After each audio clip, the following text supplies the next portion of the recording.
Voice of America Washington سے میں ہوں ثاقب الاسلام اور میں ہوں سارہ زمان۔ پاکستان میں سوشل میڈیا اور بلاگرز پر کریک ڈاؤن ایک مسئلہ بن چکا ہے۔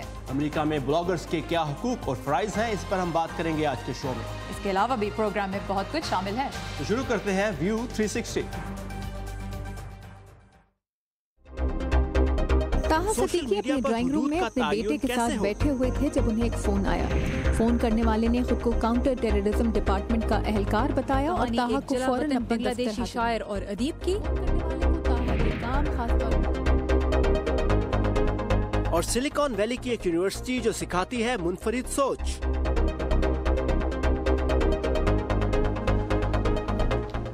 پاکستان میں سوشل میڈیا پر سرگرم افراد کے خلاف کریک ڈاؤن جاری ہے۔ انسانی حقوق اور آزادی اظہار رائے کے علمبردار ادارے اور صحافی اس کے خلاف آواز بلند کر رہے ہیں۔ حزب اختلاف کی بڑی جماعت تحریک انصاف کا الزام ہے کہ حکمران جماعت مسلم لیگ نواز خود پر کی جانے والی تنقید کو دبانے کے لیے ملک کے اہم اداروں کی آڑ استعمال کر رہی ہے۔ ایسے میں بلاگرز خود پر کتنا دباؤ محسوس کر رہے ہیں، تفصیلات کے لیے دیکھتے ہیں اسلام آباد سے یہ رپورٹ۔ طاہا صدیقی اپنے ڈرائنگ روم میں اپنے بیٹے کے ساتھ بیٹھے ہوئے تھے جب انہیں ایک فون آیا۔ فون کرنے والے نے خود کو کاؤنٹر ٹیررزم ڈپارٹمنٹ کا اہلکار بتایا اور طاہا کو فوراً اپنے دفتر حاضر ہونے کو کہا۔ فون کرنے والے کو طاہا کے کام، خاص طور پر ان کی سوشل میڈیا سرگرمیوں پر تشویش تھی۔ اس نے مجھ سے کچھ بدتمیزی سے بات کی۔ یہ کوئی شائستہ کال نہیں تھی، وہ خاصے تہکمانہ لہجے میں بات کر رہا تھا، لہجہ خاصا دھمکی آمیز تھا۔ طاہا صدیقی واحد صحافی تھے جن سے اس طرح کسی حکومتی ادارے نے رابطہ کیا تھا۔ زیادہ تر سیاسی ایکٹیوسٹ اور حزب مخالف سے منسلک افراد کو خالصتاً ان کی سوشل میڈیا سرگرمیوں کی بنیاد پر سوال جواب کے لیے بلایا گیا۔ ایک نے ٹویٹ کیا کہ اس کا فون اور لیپ ٹاپ انسپیکشن کے لیے مانگا گیا ہے، جبکہ ایک اور ٹویٹ سے پتہ چلا کہ ایک ڈاکٹر کو اس کے ڈیوٹی آورز کے دوران ہسپتال سے لے جایا گیا۔ پاکستان کے وزیر داخلہ نے واضح کیا ہے کہ حکومت مخصوص سوشل میڈیا سرگرمیوں پر اپنا کریک ڈاؤن جاری رکھے گی۔ اس میں خاص طور سے ملک کی افواج، عدلیہ کو برا بھلا کہنے اور توہین مذہب کے زمرے میں آنے والے تبصرے شامل ہیں۔ سوشل میڈیا پہ کوئی قدغن نہیں لگائی جا رہی، میں آپ کو یقین دلاتا ہوں، مگر ایک مادر پدر سوشل میڈیا بھی کسی مہذب جمہوری ملک کے لیے ناقابل قبول ہے۔ تحریک انصاف کے رہنما عمران خان کہتے ہیں کہ یہ کارروائی ان کی پارٹی کے خلاف ہے اور ان کی جماعت نے ملک بھر میں احتجاجی مظاہرے کیے ہیں۔ آزادی رائے مہذب معاشروں کی نشانی ہے۔ تمام آزاد معاشروں میں آپ کو اپنے خیالات کے اظہار کی آزادی حاصل ہوتی ہے۔ بدقسمتی سے پاکستان میں حکومت سول سوسائٹی کی آواز دبانے کی کوشش کر رہی ہے۔